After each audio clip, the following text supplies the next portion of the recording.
안녕하십니까. 이 시간에는 천안문에 모인 독재자들이라는 내용으로 이야기를 해보겠습니다. 다 아시다시피 며칠 전에 중국이 전승절 행사를 크게 했습니다. 원래 중국이나 북한 같은 공산국가의 독재자들은 이 전승절 행사를 자기들의 불안한 심리를 숨기고 세를 과시이야기한 도구로 많이들 이용을 합니다. 특히 이번 천안문 세에는 푸틴과 김정은이가 참가를 해서 좀 더 눈길을 끌었을 뿐입니다.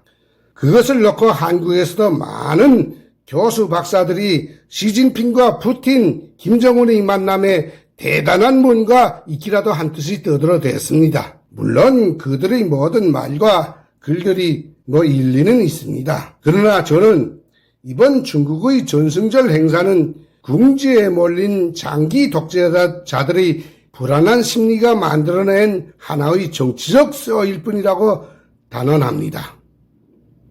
우선 행사의 주최국인 중국의 시진핑 주석을 보십시오. 큰 잔치를 벌인 주인에게 만족감과 웃음이라고는 전혀 찾아볼 수가 없었습니다. 그의 얼굴에는 항상 무거운 근심이 가득했습니다.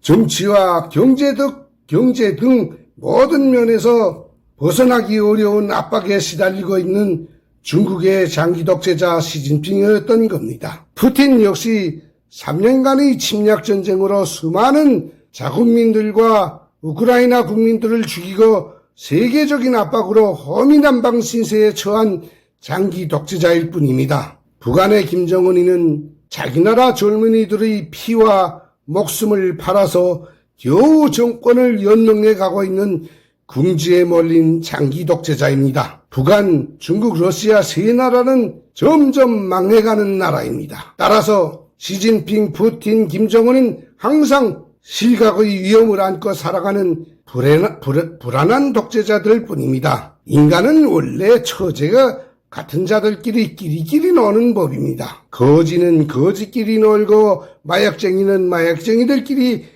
뭉치고 놉니다. 즉 시진핑, 푸틴, 김정은 이 세 사람의 똑같은 처지의 공통성이 그들을 천안문 광장으로 불렀던 겁니다. 지금 시진핑, 푸틴, 김정은 이 세 사람은 미국이라는 거대한 경찰 국가의 감시와 압박을 계속 받고 있습니다. 즉 경찰에 쫓기는 불량 국가의 독재자들이 천안문에 모두 모여서 서로 친한 척하고 쇼를 했던 겁니다. 그 이상도 그 이하도 아닙니다. 원래 중국과 러시아는 같은 공산국가이면서도 앙앙불락하는 개와 고양이 사이였습니다. 또 북한은 자기들이 최전선에서 미국을 견제하고 있다는 터세를 가지고 두 대국들 사이에서 오직 이득만 챙겨왔을 뿐입니다. 북한, 중국, 러시아 세 나라는 원래부터 그리 친한 사이가 아니라 동상이몽하는 사이일 뿐입니다. 그런 세 나라 정상들이 천안문에 모인 것은 첫째로 세 사람이 가진 정치적 불안감을 조금이라도 해소하기 위해서였던 겁니다. 둘째는 서로에게 필요한 이석을 챙기려고 찾아간 것뿐입니다. 우선 김정은이는 지금까지 중국을 완전히 개무시하고 러시아의 푸틴하고만 친하게 놀았습니다. 그래서 김정은의 마음 한구석에는 항상 중국이 찜찜했던 겁니다. 김정은이는 그 모든 것을 이번에 천안문 방문이라는 한 방으로 모두 풀어버리려고 찾아갔던 것뿐입니다. 푸틴 역시 러시아 우크라이나 전쟁으로 국제 왕따가 된 처지입니다. 이 기회에 중국을 자신의 지지자로 만들고 싶었을 뿐입니다. 시진핑 역시 자신과 중공은 건재하다는 쇼를 하고 싶었던 것뿐입니다. 그러나 시진핑, 푸틴, 김정은 모두 서산마루에 진언합니다. 앞으로 두고 보십시오. 쇼는 쇼일 뿐 아무것도 아닙니다. 천안문 광장의 이번의 쇼는 장기 공산 독재자들의 마지막 쇼로 역사에 남을 것입니다.